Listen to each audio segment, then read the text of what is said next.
മഹാനായ താജുൽ ഉലമാ തങ്ങൾ നമുക്ക് സമ്മാനിച്ച വലിയ അമൂല്യമായ സമ്പത്താണല്ലോ ഖുറത്തു സാദാത്ത് ഖുറാ തങ്ങളോ.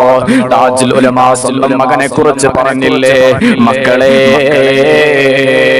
എന്നോട് കളിക്കുന്നത് പോലെ ഖുറാ തങ്ങളോട് കളിക്കാൻ നിൽക്കല്ലേ, എന്റെ മകന് തീയാണ്, എന്റെ മകന് തീയാണ്,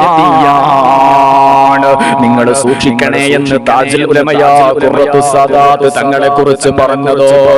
وكم من مريل آئس من حياته شفي بالرقى في الماء أعجب برقيتي فلما دنا للموت قال لأهله أفارقكم ألقى لغوث البرية